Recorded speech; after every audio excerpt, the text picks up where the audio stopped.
All right, welcome to Troubadour Reacts. I'll call this Troubadour Reacts. Today I'm going to be reacting to a video called History Summarized: The Roman Republic. This is by Overly Sarcastic Productions. I really like their work. They do many videos, and I've not seen this video, which is why I wanted to react to it with you live or for the first time. But I have seen many videos by them. I really like them. I think, they bring entertainment to history that then brings it to a wider audience, which I'm all for. Now, I sometimes am against sarcasm and too much entertainment, but I think they have a really good line where there's entertainment, there's a little, there's their form of sarcasm. And then they also are interested in making sure that they have accuracy and they're giving you good insights. Now, if I were teaching a college class on some of these, would I, teach it in the way or neglecting some of the things that they sometimes neglect? No, but again, they are doing a phenomenal job. This is all to say how much I love them. They're doing a phenomenal job of making it entertaining, enjoyable, exciting experience to understand these really big tome works of history. And you could spend a lifetime, and you can spend a lifetime studying Rome, but they do a good job giving you at least some kind of basic background.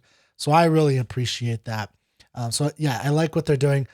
One of my motivations for this is I run something called the Literary Canon Club, where we read through the great works of classic literature from Homer to Goethe.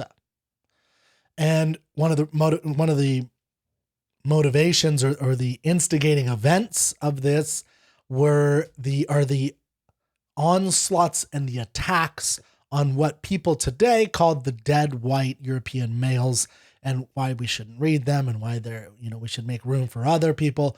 No, we should not. We should not be reading stuff in the last 100 years as a form of our basic education. We should be focusing on these great works that have been great for hundreds and even thousands of years. The color of their skin does not matter to their greatness. By the way, most of these back in the day were not white, not in the, whatever that happens to mean. So anyway, I'm running this club. It's very exclusive. It's very elite. You do have to pay for it. We're not open at the moment of recording this, but if you go to troubadourmag.com, you can look up and see, and you could sign up. And then when we open again, you'll get some emails. I do recommend doing it because we have forums, we have discussion groups, we have, weekly emails to keep you motivated. We have lots of internal content to keep you on track, to help you understand and get the most out of these difficult and great works of art. Okay, so I'm going to react to this for the first time. I have not seen it, and I hope you enjoy the reaction.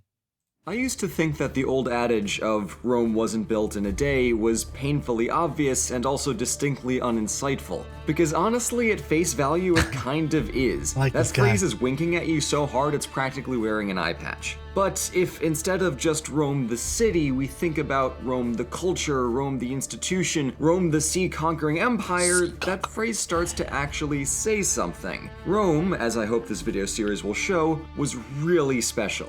There's honestly nothing like it. And I think it's important to appreciate not just what Rome became, but how much slow, careful, calculated effort was put into its creation. And as you'll see in a minute, early Roman history is a notoriously slow burn. Generation after generation dedicated themselves to something they'd never see the end of. And I just think that's really cool. So, let's do some history. If we jump into our handy-dandy time machines and go all the way back to the beginning of Roman history, we'll be looking at an actively on-fire city, which happens to be Troy. Yep. The plot twist is that the Romans are actually descendants of the Trojans. According to Roman tradition, one specific Trojan, named Aeneas, who fled the burning city on the orders of his mother Venus to sail around the Mediterranean. Yeah, so this is the first book in session 2 is the Aeneid, where some of this history or this mythology comes from. In search of Italy. This story comes to us most clearly in Virgil's epic poem The Aeneid, which you can see read summarized over here. After a run-in with Queen Dido of Carthage and a journey through scenic hell, Aeneas and crew arrived on the plain of Latium in central Italy. To make matters more Italian, the very first thing they do when they arrive is eat pizza. Wow. We're not even 2 minutes in, and we're already establishing over 3,000 years of stereotypes. I can't even be mad, that's just really efficient. Fast forward a few hundred years after. Now, I'm not 100% sure what he's referring to. The first thing they do when they get there is eat pizza. I don't remember that in the Aeneid or in the tradition. I hope that that's a sarcasm, but I wonder what he's referring to, if anything. After Aeneas to 753 BC and the brothers Romulus and Remus, who were raised by a wolf, got into a kerfuffle of sorts while building some walls around their village, and Romulus ended up murdering Remus in what became the most etymologically significant fratricide in world history. That, kids, is why it's called Rome and not Rheme. Anyway, Romulus claimed kingship over his newly walled village, and over the next 2.5 centuries, 7 kings oversaw Rome's transformation from backwater town to moderately cool city. And even that wasn't a guarantee. Most of the action in world history up to this point happened in Mesopotamia and the Eastern Mediterranean. Rome is all the way on the west coast of Italy. I don't think I can overstate how completely irrelevant Rome was in the broader Mediterranean arena for the first 500 years of its history. Rome, as we know, ended up conquering most of the known classical world, but a majority of its early history was simply a spirited back and forth between its neighbors. The Etruscans to the north, the Samnites to the south, and later on, the Greek colonies of Magna Graecia to the way further south. And by spirited, I do literally mean they were stabbing each other with spears. While all of this neighborly murdery business was going on, the city of Rome was building itself up both physically and institutionally, with walls, streets, a sewer system, stone temples and buildings, a governmental system reminiscent of the Greek polis system, and a religious system reminiscent of the Greek pantheon. Man, that Greek influence really got in there early. All of this was going on all nice and well until in 509 BC, the Romans thought that their king, Tarquin the Proud, aka Tarquinius Superbus, aka Tarky Superbus, was a total knob. And they were getting kinda tired of being ruled, so they kicked him out, swore never to have another king again, and officially created the Roman Republic. Institutionally speaking, a lot of the mechanics of the Republic were already in place, like the Senate, the patrician nobility, and the citizen assembly, for instance. The transition to a republic was really more of a reorganization of authority than a political revolution or anything like that. Broadly speaking, the whole idea was to take their government and publicize the power so the people could participate, and the word republic comes from the Latin res publica, which just means public thing. Structurally, the government was controlled by 2 annually elected consuls. The praetors ran the justice system, and the quaestors, the silliest Roman name ever, managed state finances. The aediles were responsible for the state of the city, so they handled food, games, infrastructure, and all that jazz. The Senate, though it didn't directly legislate anything, published opinions on policy that were often very quickly put in place by the respective officers down the chain. Almost all of these magistrates and senators in the early republic were of the patrician nobility. If you happened to be one of Rome's many plebeians, you might have rightly felt a little left out of this supposed res publica. The plebeians, unsurprisingly, wanted political and social rights, and they were determined to acquire them. So on any given season of campaigning against Rome's bothersome neighbors, the plebeians, who composed the majority of the army, simply went on strike. They'd just go sit on a hill and wait until the Senate granted them the right to marry patricians, or to have their own government positions in special assembly, or to elect their own members of that special assembly, or to serve as consul, and then by 287 BC, the plebeians and the patricians were equal in everything but name. Good for them. Institutionally, the Roman Republic simultaneously had elements of a monarchy, an aristocracy, and a democracy. This mixed constitution and its flexibility in governance, according to the historian Polybius, was one of Rome's greatest strengths, and I'm inclined to agree. Rome's institutions were its backbone for over 1,000 years, and that's darn impressive. Okay, enough of the politicky stuff, back to the stabby stuff. Now, like I said, early Roman Stabby stuff? I don't know what that is. Republican history is a notoriously slow burn. The struggle for plebeians' rights took over 2 centuries, and conquering the Italian peninsula was similarly slow going. Rome was intent on being careful, taking small steps, and taking its time. Recall how, in the aftermath of both the Macedonian and Mongol conquests, when you go too far, too fast, things tend to fracture. Rome spent most of the 4th and early 3rd centuries fighting with various neighbors and working its way down to only the Bay of Naples. That's a pretty short way to go in so long a time. They were being really careful. Key to Rome's military strategy was the doctrine of expanding defense. Essentially, Rome would never be so brash as to go out and attack someone. Good heavens no. Rome had the good manners to only fight in self-defense, and they knew that their gods would only grant them victory if their war was a just and pious war. But if Rome suspected that someone was going to attack them, Rome would absolutely shoot first. Defensively, of course. A preemptive retaliatory strike, if you will. And that is how you go on to conquer the entire world defensively. By 280, Rome had successfully yoinked all of By the way, I think that, just as a personal note, I think it's very legitimate to preemptively attack someone who has made it clear they're going to attack you. It seems beyond bizarre to wait till someone shoots you in the face to defend yourself. Like, that doesn't make sense. Now, he doesn't say this, and this is part of his sarcasm here. He doesn't say whether that was a legitimate preemptive defense that they were doing. And I don't know everything about the history. My understanding of later history is that much of the time it was not, but I know a little bit more about like the Punic Wars, which I'll do a reaction video to the one he does on the Punic Wars. I know a little bit more about that than this very early history of Rome. I'm actually interested in learning more, but it's just, so I don't know what he's referring to, how they did it, how they defended themselves, and so on. Samnium and proceeded to set its sights at Magna Graecia in southern Italy. Magna Graecia, not being the biggest fans of the Romans and wishing to keep their land thank you very much, sent for help from Greece proper, and they brought in the big guns. Specifically, they imported the Hellenistic king Pyrrhus of Epirus. Pyrrhus fought 2 battles against the Romans, and even though he won both of them, his losses were so devastating that he bailed Pyrrhic Victory on the campaign. After a detour through Sicily, he fought the Romans again, lost, and went home for good. Pyrrhus' abilities to win battles, coupled with his inability to not burn through a third of his army in the process, is what gives us the term Pyrrhic Victory. So, good on Pyrrhus for eternally tethering his name to the military equivalent of pulling 5 consecutive all-nighters to cram for a test. Yeah, it's a win, but was it worth it? So with pretty much no one left. So to be clear, I don't know if he was clear enough on what that means. Basically, a Pyrrhic Victory is when you technically win, but you have lost so many men that you're basically crippled. So it's like a loss, and he didn't stress that part. But a Pyrrhic Victory is like a loss. There are times in history when you can, fight and win.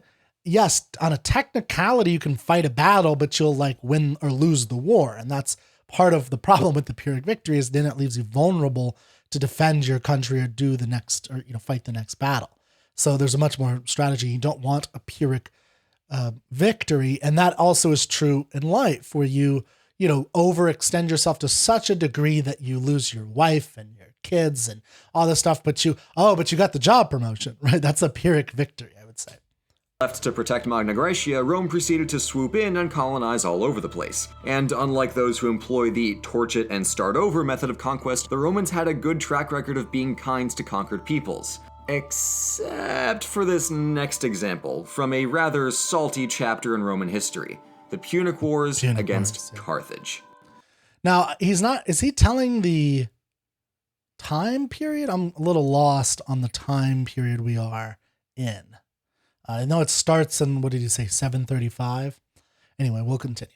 Okay, so for the purposes of keeping this video under 20 minutes long, I'm actually going to breeze through it here, but check out this additional video for the full rundown. Later. Basically, Rome and Carthage stumbled into the First War because of a mix-up in Sicily and proceeded to spend the following 23 years not actually fighting all that much. In order to fight the seafaring Carthaginians, the Romans needed to construct a fleet from scratch, so it was a fairly slow process. After the Romans won the uneventful First War, they annexed Sicily, Corsica, and Oh, okay, I see. 264 to 241 BC. There we go. That's the price. I was missing in the bottom, so my apologies.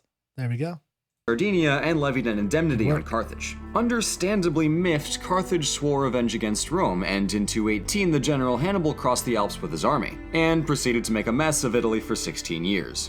Things were looking pretty dire for the Romans. In 211, a campaign by the young Scipio drove the Carthaginians out of Spain, and he then proceeded to attack Carthage directly, ultimately defeating Hannibal and winning the war. Finally, half a century later, Rome returns to absolutely destroy Carthage. There was enough salt rubbed into that earth to season a titan. And to freely admit my historical bias, I will say that I absolutely love Carthaginian salt memes. With Spain and North Africa now happily Romanized, focus shifted eastward, and Rome proceeded to clean up the squabbling and stagnating Hellenistic kingdoms from the aftermath of Alexander the Short-Sighted's campaigns. The Macedonians had helped Carthage in the Punic Wars, and Rome considered that sufficient grounds for bespearment. And bespearment, of course, is a word that I made up for the act of getting stabbed with a spear. Anyway, in that conflict, the Seleucid Greeks helped the Macedonians, so the Romans saw that too as provocation. Not wanting to go too far too fast, and also because they didn't quite have a big enough army yet, Rome stopped at Greece for the better part of a century and simply took to kneecapping the armies of the Eastern Mediterranean, so they didn't pose any direct threat. This marks a much more aggressive Roman attitude towards conquest. It was super important that Italy be unified through kindness and generosity, because that was Italy, but all of these new places were explicitly considered provinces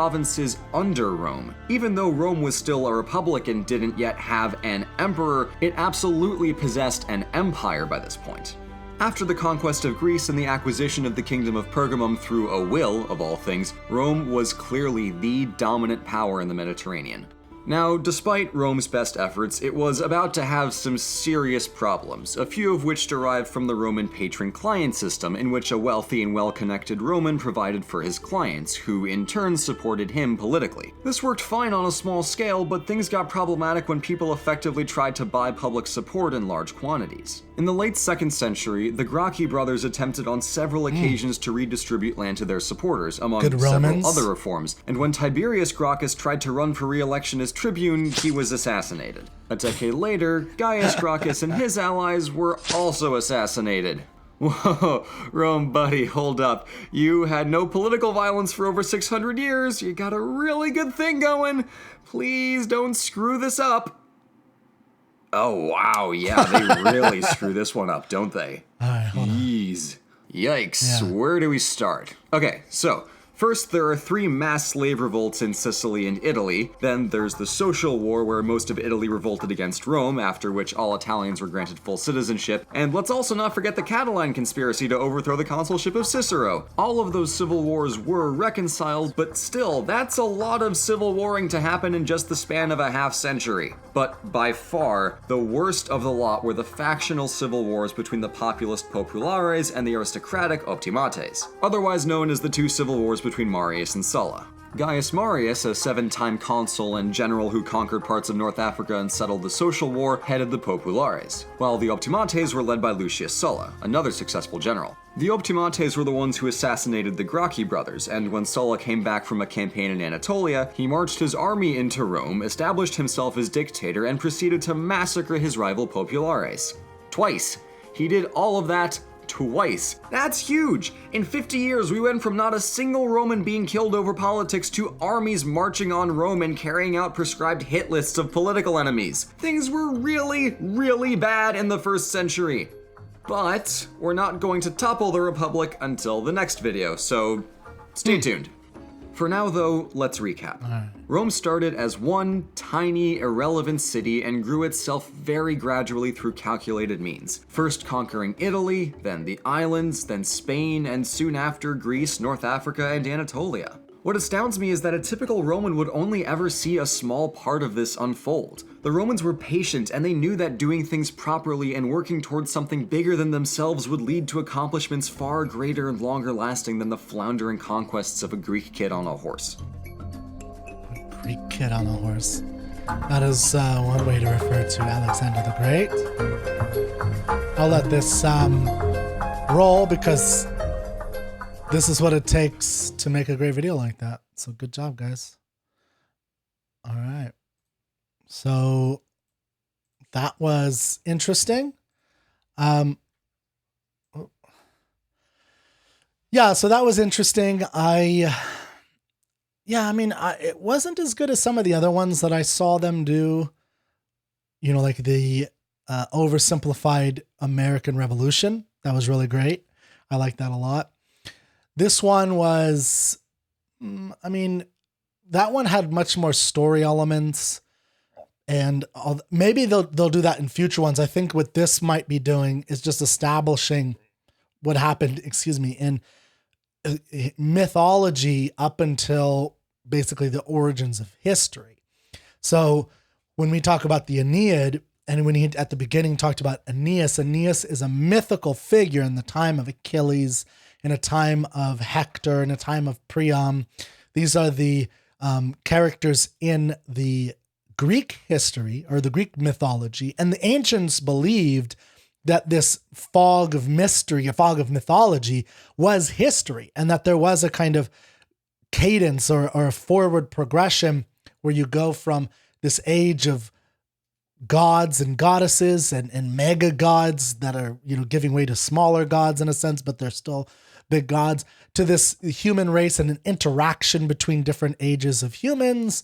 And the mythology of the Trojan War is a pivotal moment in Greco-Roman history / mythology that in a sense starts the human world. So for them, this is where quote unquote history begins in a certain interesting sense.